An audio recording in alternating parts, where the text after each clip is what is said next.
Hey everybody, welcome to Lovely J Podcast. It's me, Coco.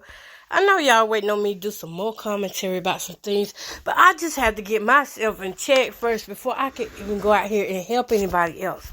And so I haven't really done much of anything for the month of March, but it's coming though. March may be headed out, but I got stuff coming. I just know it is. But tonight I found myself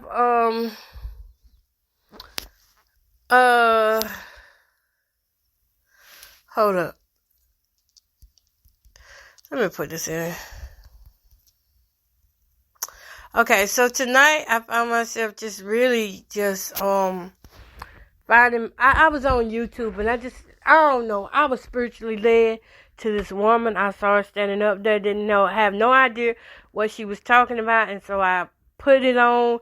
And next thing I know, I started listening, and this woman was talking about disappointments and how disappointments can hold us in bondage.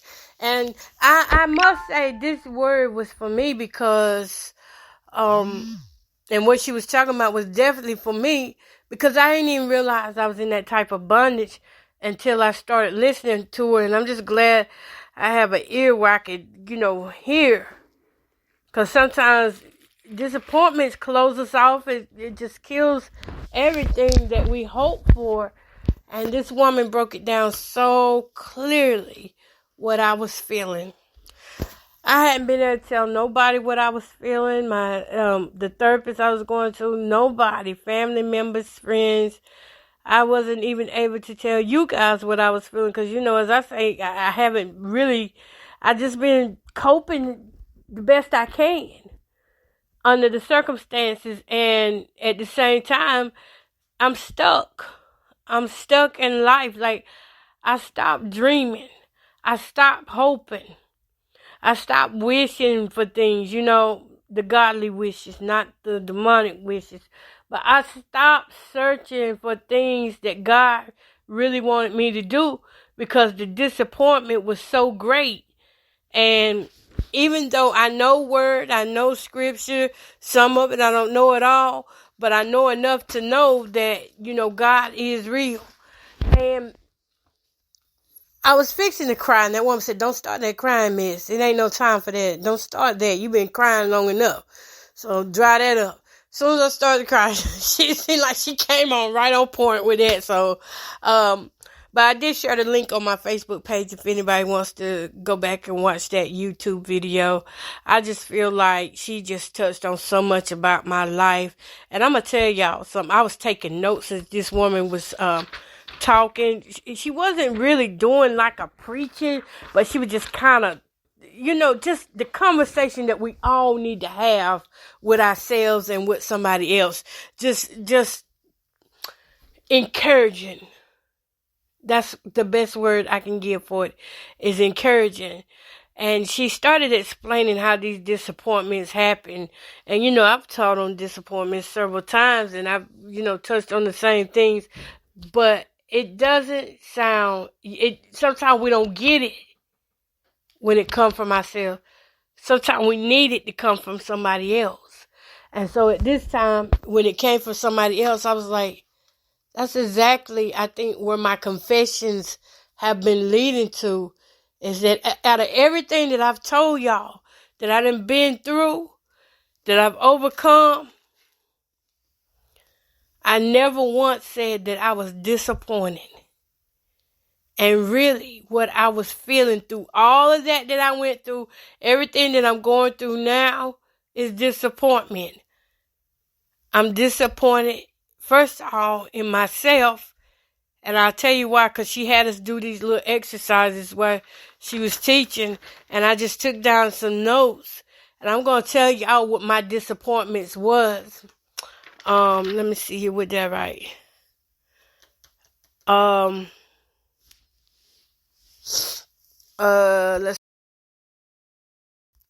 So whenever I tell y'all this, I don't know if anybody else needs it, but for me, I needed this. And let me see. The name of that message that she was giving was called "Stand in Faith During Times of Disappointment."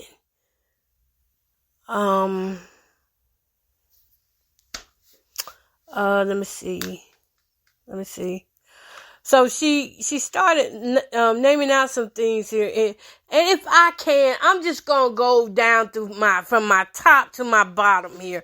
That's what I'm gonna do, cause I got like I could really just flow off in this, because it's so real and true in my life that so many people disappointed me, and I didn't realize that's the word I've been looking for the last 3 years. That's the word. When she started describing the disappointment, it was like I felt change coming off of me. I felt weight coming off of me, because now somebody finally knows what I'm talking about. They finally, like, I couldn't say it myself, because sometimes we could be so captive into a situation that we can't think of the words to say for ourselves. But that's exactly what it is that I'm going through. It's disappointments. And I know it's going to take a little time to work through it, but I don't want to stay stuck like I am now because of the disappointments. And she said unmet expectations must be let go. And she said, you got to start back dreaming and living life. You know, I stopped dreaming because I was so disappointed. I stopped dreaming that there was a husband out there for me. I almost started to settle for less, but then I remembered how painful even that is. I'm not kidding, y'all. I almost started to settle for less. Even I hear something out there just hitting stuff outside. I don't know what that is. But I'm going to keep talking about God. I don't care. I got to the point where I was settling for less. And in 2022, I never forget, I got to this point right here where this guy, I actually went out on what would have been my first date. You know, I'm talking about a date where you actually go out with a man, not a relationship. Because I was in 2 relationships, but I had never had a man take me on a date. See, the guys I was with, our dates were so-called at home, and they were too cheap to take me anywhere, so I never went anywhere. I've never been to the movies with a man. I'm 47 years old. That has never happened to me, and it was a point in 2015. I thought that I was going to get finally a chance to go to the movies, and I showed up at the movies, and the guy did not show up.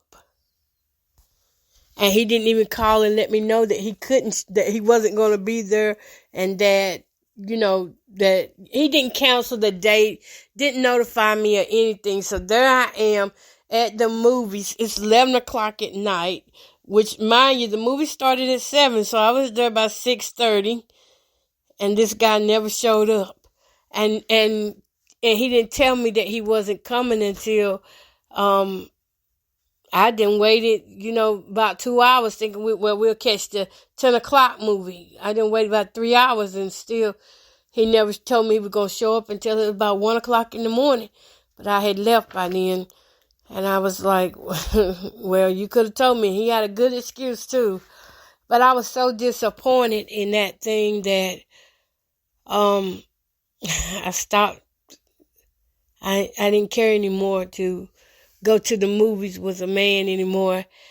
I didn't care too much about trying to date anymore after that. I just shut down, and that was 2015. Now it's 2024, and I still haven't really,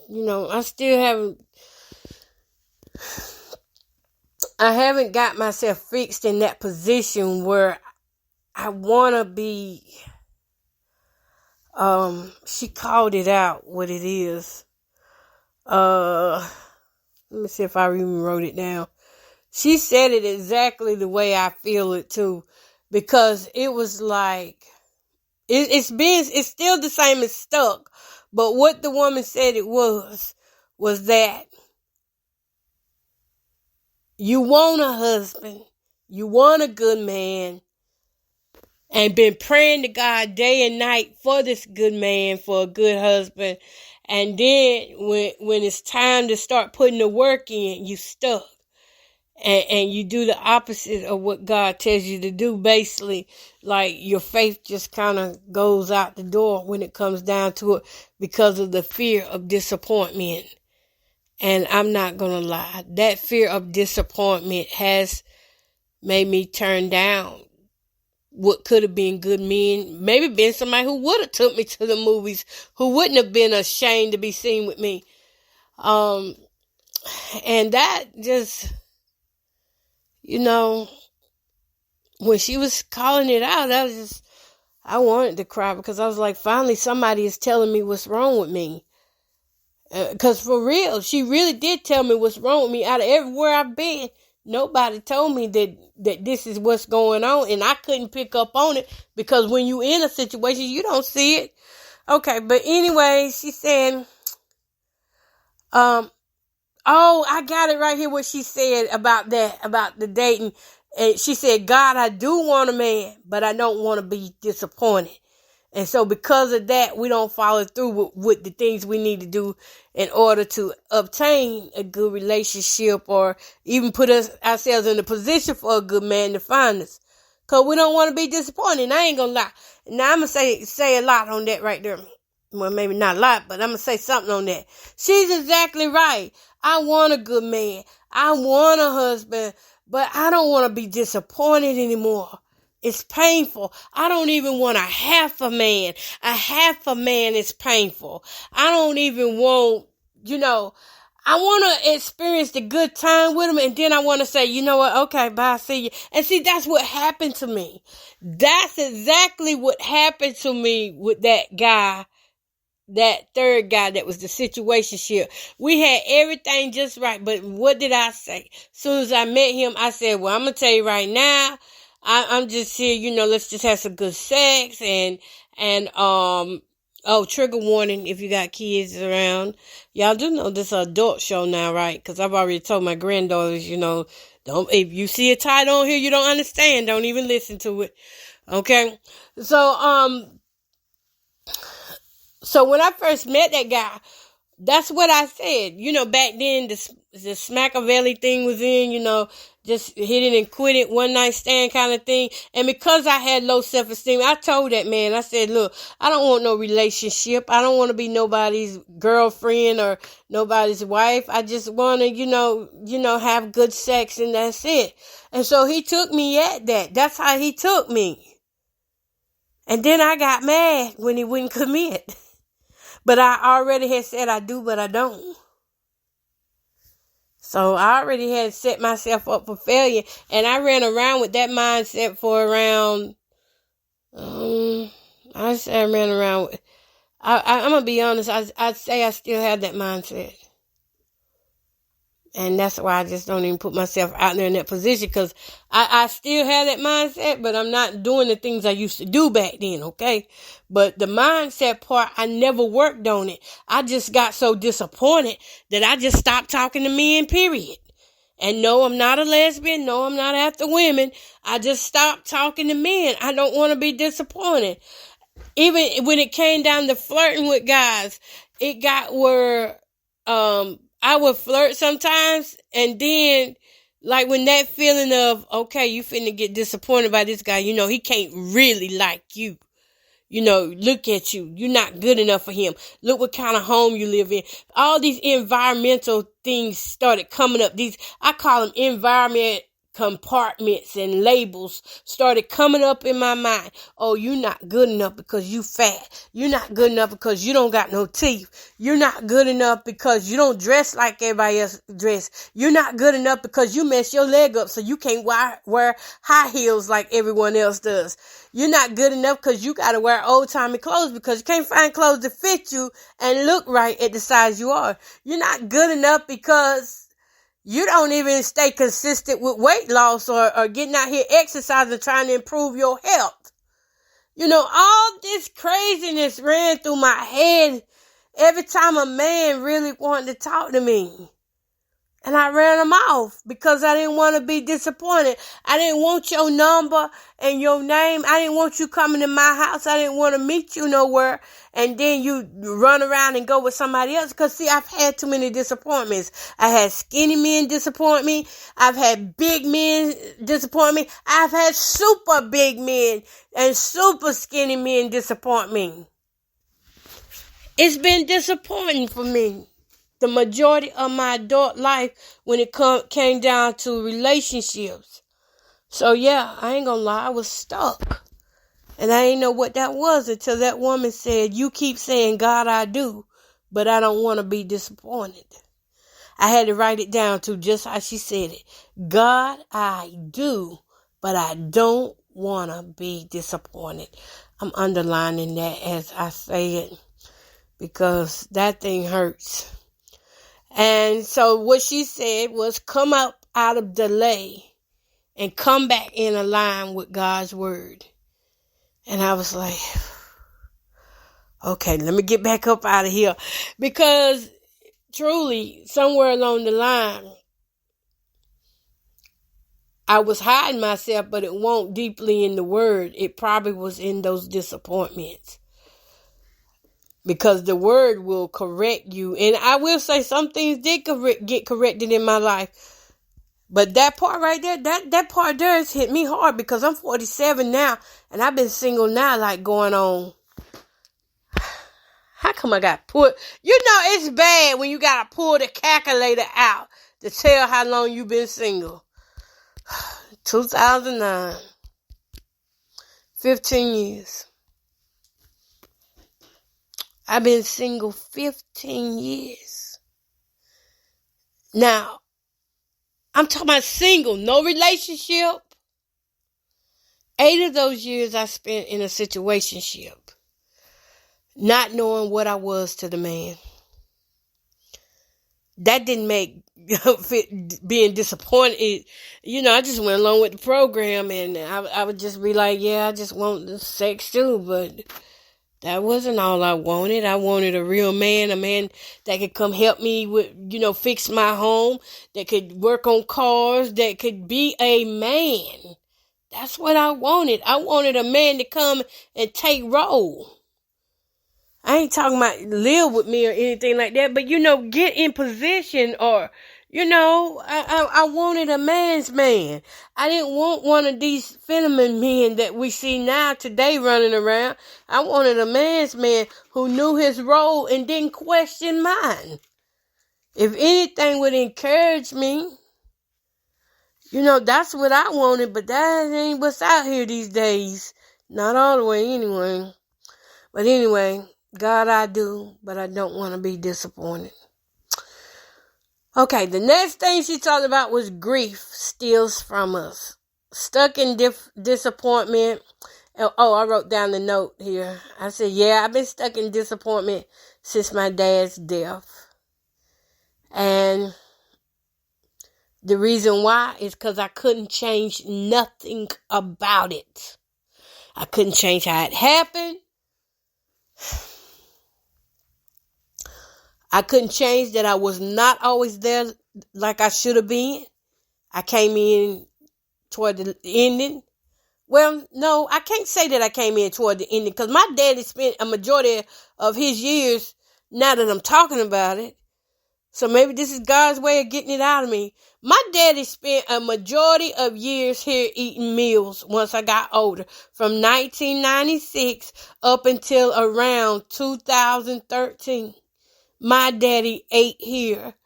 Yeah, he ate with mama and them too, but he was here about every day. So if we was eating something, going and feed daddy too. The same way I do my mama now. So they knew anytime daddy got sick, call Jamie. Jamie gonna fix daddy something to eat.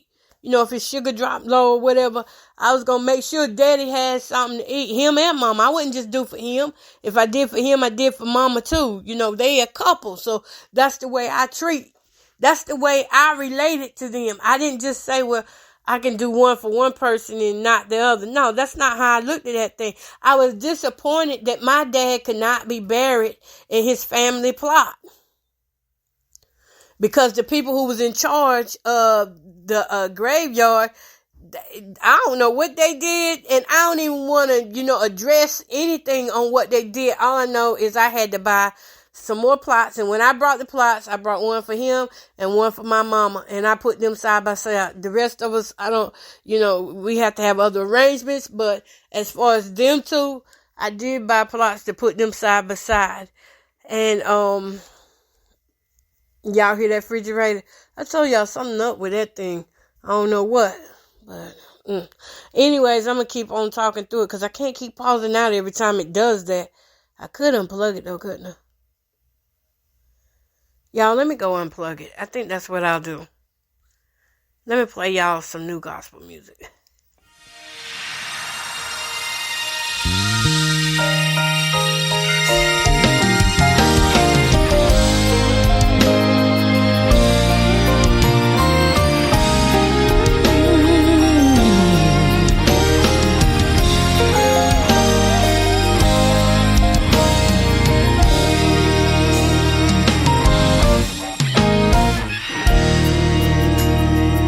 There's been time in my life when I felt so all alone. I'm going through trials. Y'all, that's some of the new music I'm going to be playing on UGA Gospel Storm probably tomorrow. Y'all, I can't unplug it. I can't see back there. I thought the drop card was in here, but it's not. I can't see back there. Whew, then we lost my breath for nothing.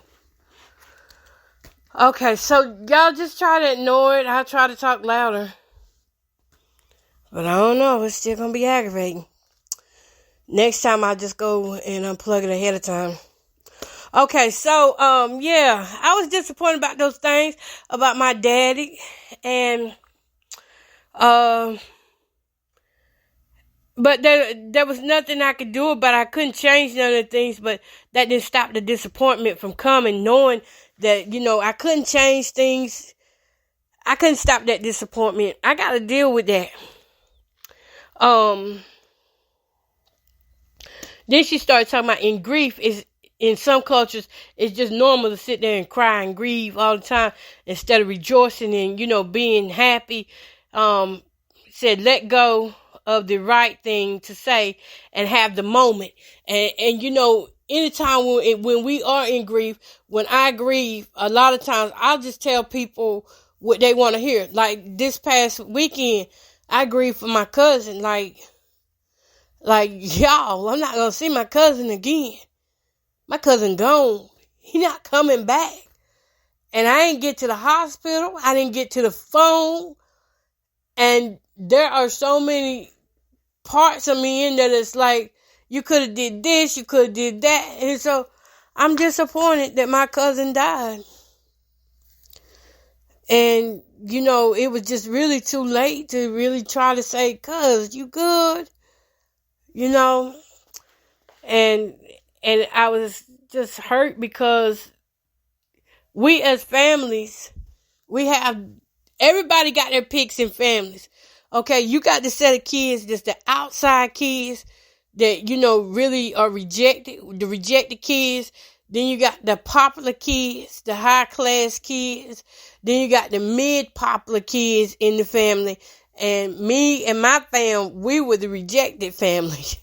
Like anything that went on, we always last getting stuff. We was always, we just had our times in that. And because of that, it was so hard to pull everything together as family. Because some of us are still healing in those areas, and some don't even realize that we need healing, because until they say, hey, you going here, you going to the funeral, or you going to the hospital, and then you start seeing people saying, nah, I'll let y'all do that, because it's still pain. It's still hurt there. There's trauma there in between those families. So when I start crying because I lose somebody in my life, whether it's through death or it's through a broken relationship, I grieve that. I have not grieved the broken relationships yet. I have not grieved some deaths. And because I just kind of numb out to it so that I wouldn't have to deal with it. But she said, let go of always having the right thing to say and just have the moment. I need to have the moment. And I think I did, though. I did have the moment for my cousin. Me and my granddaughter Serenity was here. I was sick. I couldn't go to the funeral, but me and Serenity was here. And she was like, Grandma, you crying? I said, yeah, baby, that's my cousin.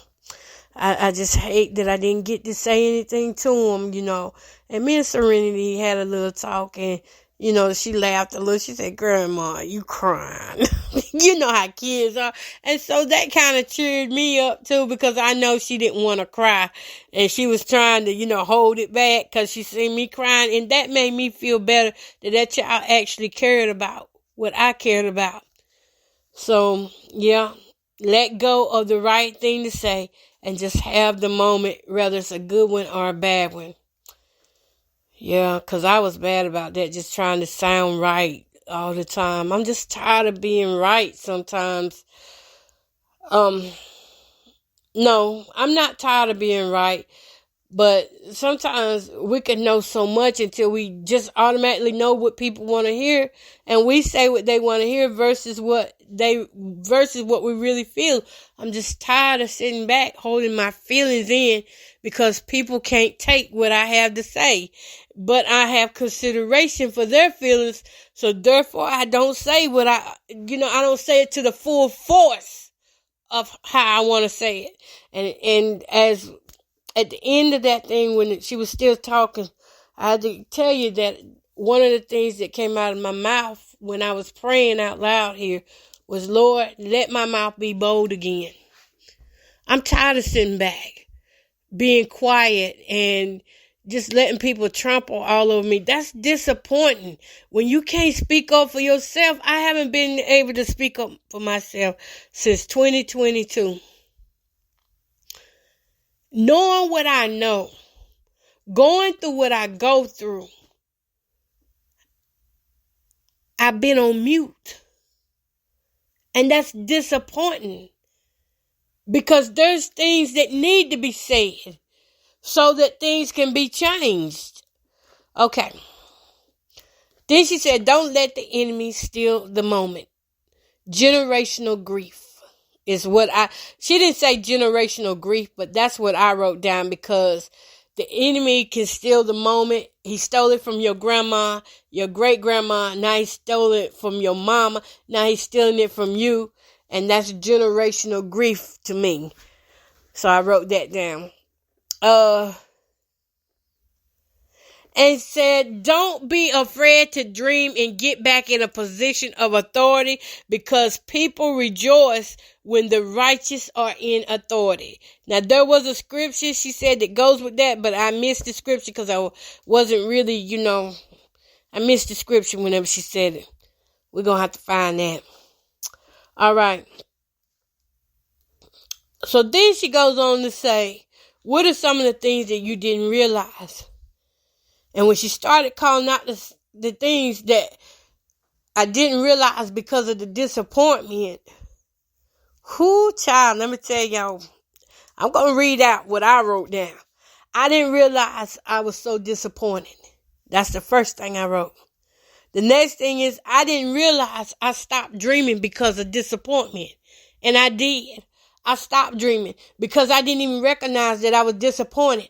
I was so disappointed that I got disappointed, that I disappointed myself to life, discommitted myself to life, dreams, hopes.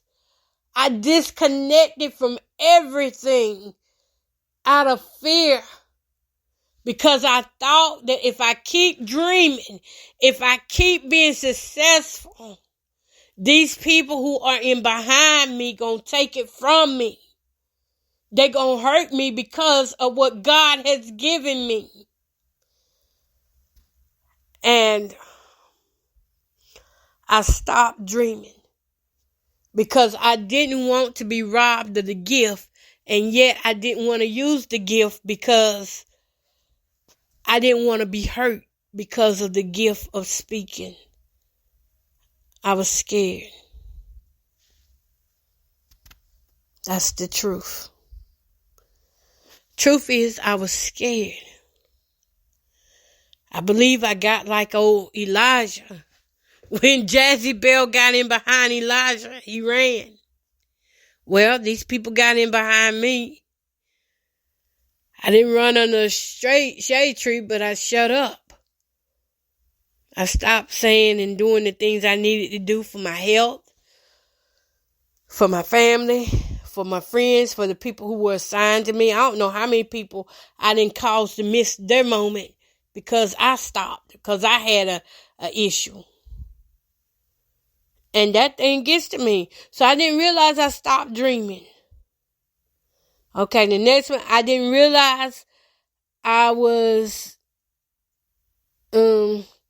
didn't realize that I was drifting away from the things of God because these people were just putting so much fear. Y'all have heard everything that I have said that these people have done to me. And it got to a point where I just stopped praying out loud. I stopped speaking in tongues out loud because it got where when everything I would do, somebody in church would start mocking me. Whatever I did at home, because of the surveillance they got around me, whatever I did at home, if I go somewhere, somebody would be doing the same thing that I did. If I'm sitting at home and I'm throwing my hands in the air, just praising God or clapping or shouting a certain way, well, I could go to the store and there'd be somebody doing the same thing. I could go to church. There's somebody be doing the same thing. And they'll have on like the same kind of clothes I have on and, just really be trying to act like me. If I'm walking around my house listening to preaching, I go to the store, next thing I know, I see people walking around and they'll turn their phone up loud and they act like they listening to, preaching. And it's not normal what I was seeing people do.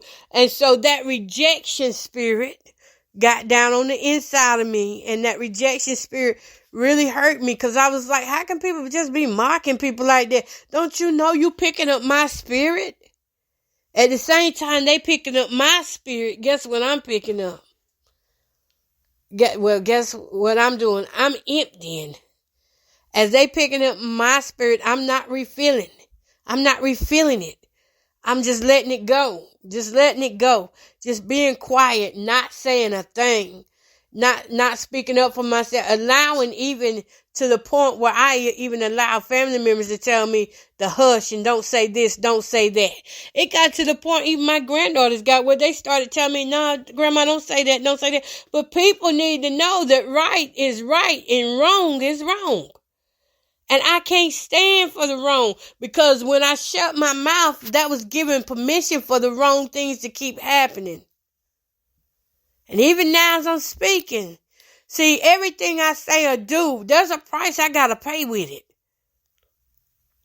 And I don't care how many people go back and pick about it and things like that, because this disappointment that I've experienced, I'm disappointed in the preachers. I'm disappointed in the teachers. I'm disappointed in church members.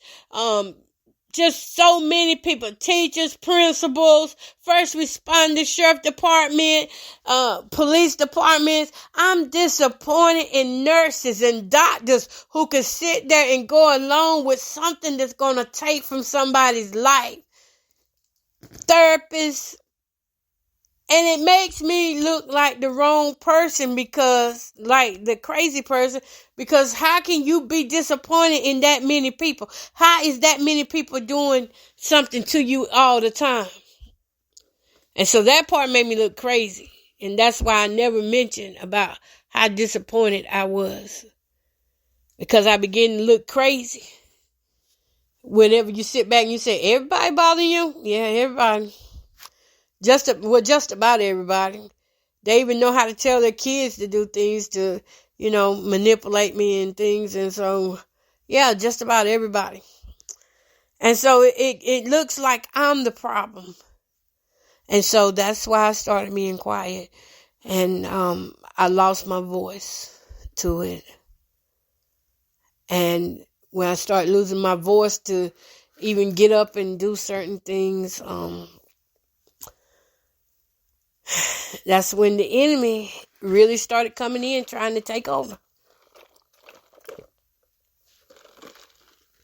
Had to get a sip of some drink. Anyways, that little bit of faith, that little mustard seed of faith, y'all. If I could tell you one thing, hold on to your faith. Even if it ain't but small faith, hold on to it. Just believe that God gonna come through.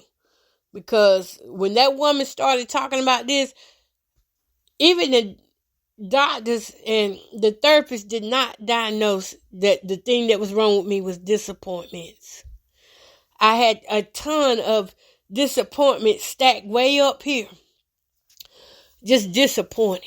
How can preachers go along with psychological warfare? You know, how can teachers go along with psychological warfare? You put there to help people, not take life from them, not play mind games. But see, I had to remember that they people too, and that Satan can use anybody. All right, let's see. The next thing is, another one of my disappointments was I thought that people would finally love me. You know, I don't know why I had that thought. I had that thought 2020. I thought that if I just, got out of people's way or, just gave in to what they wanted me to do, that they would finally love me. And that was a lie that I told myself, because if people hate you, let them hate you until they come in agreement with the Holy Spirit to love you. Let them hate you, because you going to hurt yourself trying to force people to love you. You going to break your own bones. So that part there, I had got that right. But that was one of my disappointments in 2020 before I knew better. I'm not going to say that one right there. I keep that one to myself. Oh yeah, I thought people would finally appreciate me and the sacrifices that I had made.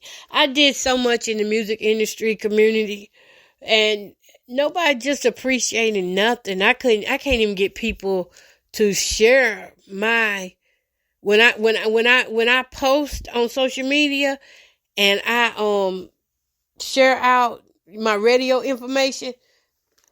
I can't name but a few people who have shared my information, and that's my sisters. But when it came down to artists or anybody or, just regular listeners, nobody shared my stuff. And so it made me feel, unappreciated. It made me feel like, am I doing the right thing? Am I in the right calling? Am I walking in my calling? I mean, God, nobody's responding to my stuff. And then, those were moments that had kept me stuck and made me not really want to do nothing. But then, it was like this. You know what? You got to go back and check the fruit. So when I would go back, when I start feeling disappointed in radio, I go back. I say, let me look at these numbers. And then I say, well, you got about 15 listeners. Oh, you got 100 listeners. Okay, well, we didn't have 28,000 downloads. So what are you complaining about? And then the devil be trying to make me think, well, look how many years it took, though. But the point is, somebody listened to it. Somebody got it. And somebody kept coming back for it. Okay? So I would get over that type of disappointment. That type of disappointment didn't stick with me like the way it did before I knew who God was. Okay. And then there was moments when these were my, wait a minute. I didn't realize that I was disappointed with myself. Girl, I'm so disappointed with myself because I sat here and I gained weight. I sat here and I left a smoking addiction, and now I got a sugar addiction. I could throw my phone just then. Did y'all hear what I say? I left one addiction and went right to another addiction. I left the smoking addiction, and now the money that I was spending on cigarettes not going on Little Debbie cakes. Maybe now that I've said it out loud, it might stop. But I'm serious. I went straight from smoking to eating sweets. And I have not stopped eating Little Debbie cakes ever since I quit smoking. It's like I crave more sugar now than ever. Before, I ain't never eat cakes like that. Before 2021, I might well have cakes here and there, but not like this every day, where I got to have something sweet. No. Whew, gotta work on that. Let me write that down. I gotta learn more on this sugar thing, because I refuse to be in bondage with this sugar addiction. Binge eating and all that. No, we finna do what we supposed to do. It's getting too hot out here to be gaining weight. All right, so here's my whys. Let me see, my whys. What didn't I?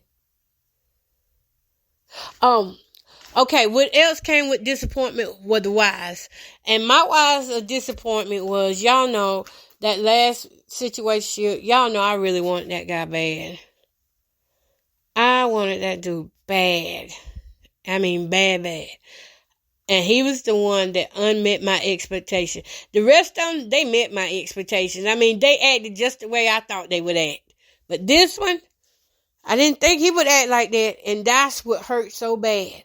And so I put down here, why did I let him use me like that? Why? Sorry I did that in y'all ear, but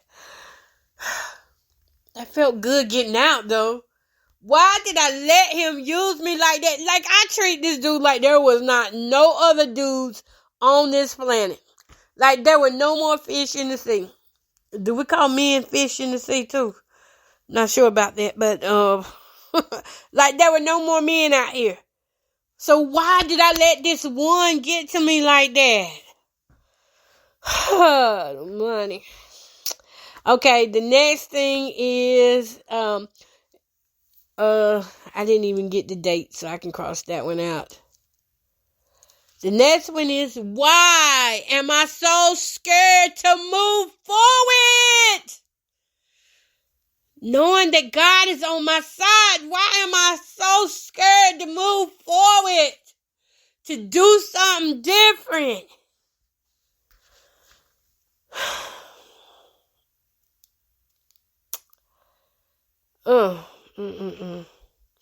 What's really holding me back? Why am I so scared to be successful?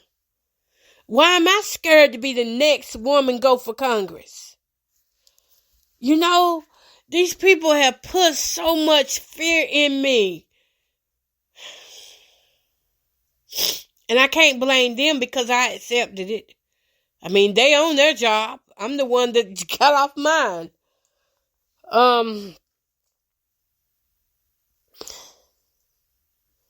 And then something I didn't write down, but it just came to my mind. Why did all this happen to me? Why did it happen to me? I don't want to answer that with why not. You know, that's a thing now people got going around like, why did it happen to me? Why didn't it? Why won't it happen to you? Why not? Why not you? I don't want to say that about my situation. Why did all this happen to me? So I could grow in God. Because I was in disbelief that bad things happen to good people.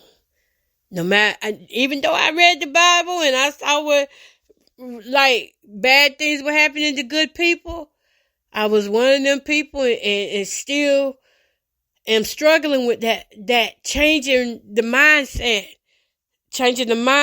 that you're not that good that it cannot happen to you. So why did you know, it is kind of like the why not me thing, but I don't want to say it though. I guess that's why I didn't want to say it, because I don't want to say it. That's not how I see it. Like, why do bad things happen to good people? And I guess I have to be accepting to say, why not me? Because there's no respectable person out here. Why not me?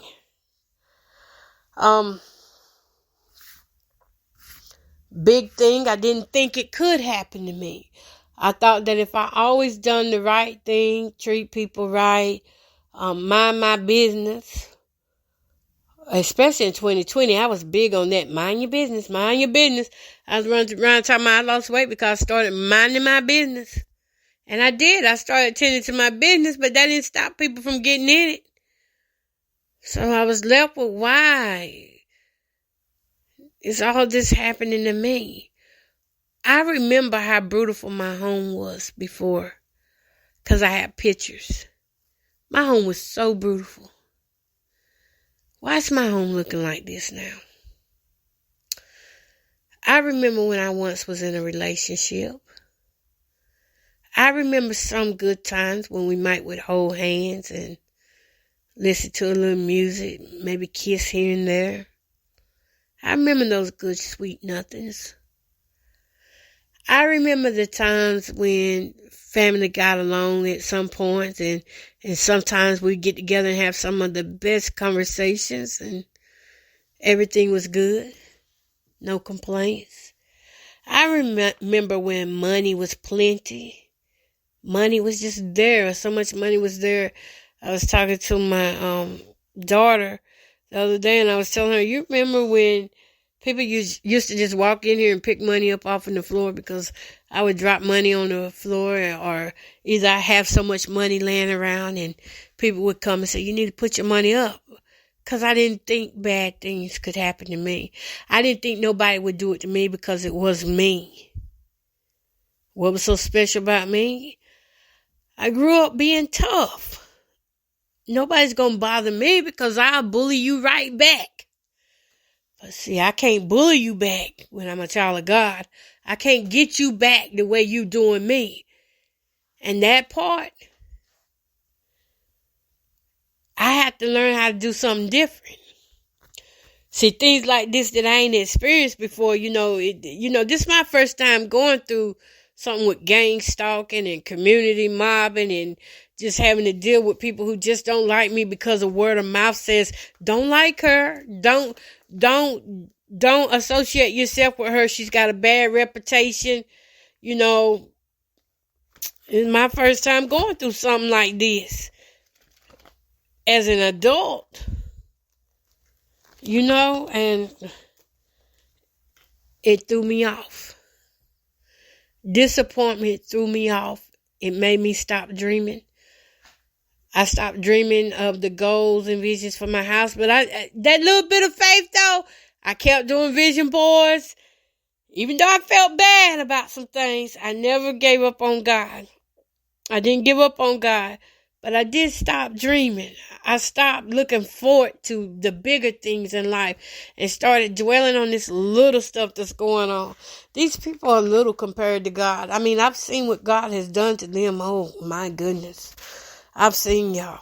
I've seen if you're in anything like that, listen, the best thing you can do is just walk away from those type.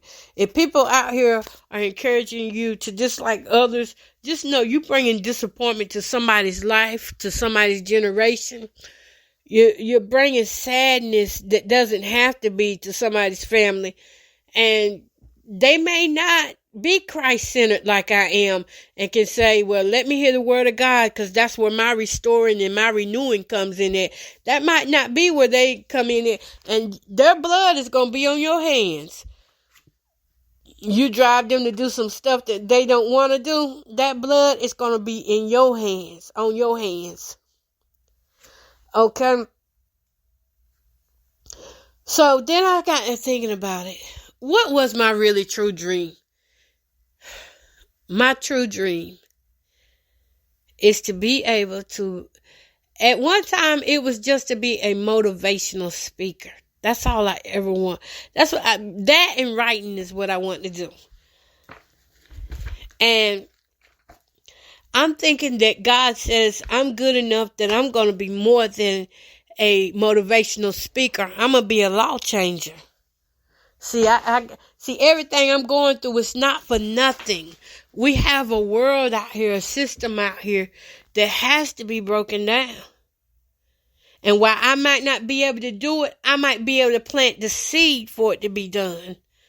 And those of you that are speakers already and you call yourself representing people, if you're part of that organization that mocks and humiliates others, you ain't hitting no ish.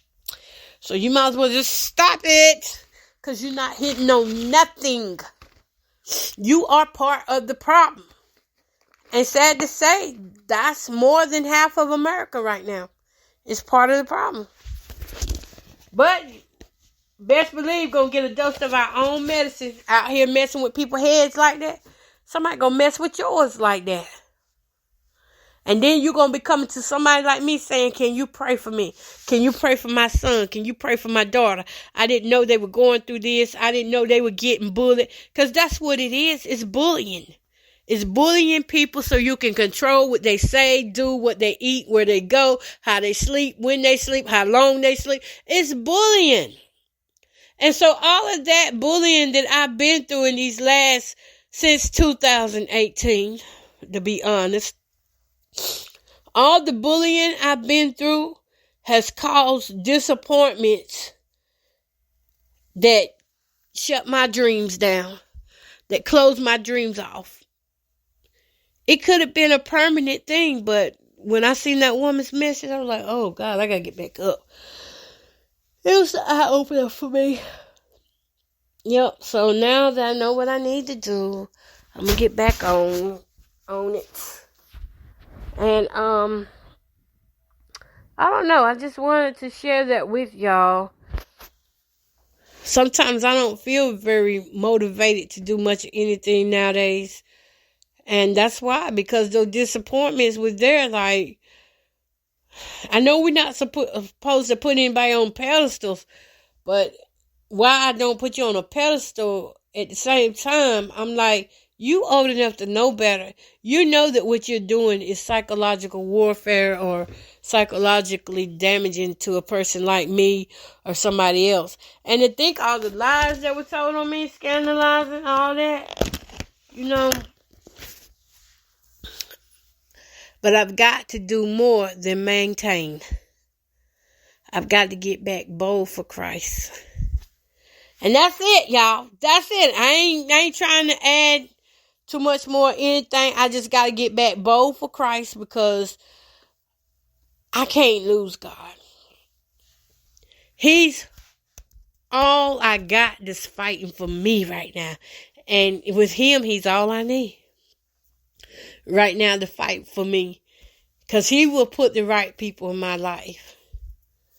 He knows who I need, and he knows who I need to be around. And if I don't be around you, it's not because I got anything personally against you. It's just that sometimes I can see when Satan is using you. And it's probably a good thing that I did be quiet sometimes, because sometimes I was ready to bust out in anger. And it was better for me to just walk away from that situation than to be angry and sin. So I think it worked out how God wanted. I got the message now. I got the message, the memo, God, and I'm going to do better. I'm waking my dreams back up, getting back on learning how to be that motivational speaker, and hopefully, from the way it looks like, I might be headed for some politics. The way it's looking, and I'm going to tell y'all something, doing politics never entered in my heart ever. But I do believe there's a season in my life for it. And so I've been studying a lot of things about making laws, making bills. And, like I said, just studying, it's just regular life. But it's things that we overlook and let people get away with that should be held accountable for what they're doing. If they are doing things to run people crazy so that these mental wards, these hospitals, and these doctors can make money, when these people could be well, just think about it. If that noise right there that y'all just heard cut off, if that did not play 24/7 while I'm sleeping, do you know how much rest I really could get? And do you know how sanity is based upon rest that you get? And if you get deprived from your sleep, you're going to be acting out. You're going to be angry. You're going to have anxiety, depression. You're going to have memory loss, all of that. But somebody going to diagnose you with something you ain't got. But all it is. You really just need a nice, safe place to sleep and get some rest. That's all it is for me. I need a place I can go rest and don't have to hear these noises. But unfortunately, when you are a targeted individual or on these community watch lists, no matter where you go, they're going to send somebody to give you that noise. You're going to get that noise harassment. You're not going to get no rest. Because that's their job, is to stay on you 24/7, and they work in shifts. So the only way you can have the rest you need is in God. And that's the best rest you can have. All right, y'all. So what I got, like 5 minutes left? Y'all, I was talking to y'all, and then I was like, I want my bacon cheese fries. Yeah. But anyway, my nose done got stopped back up again. Cheese probably wasn't the best thing I should have got for it. Anyways, I'm finna go, y'all. But peace, love, and happiness. And I hope that something I said will help any of you. You're dealing with disappointments and grief. That you find your area that you need help in and go to God. All right.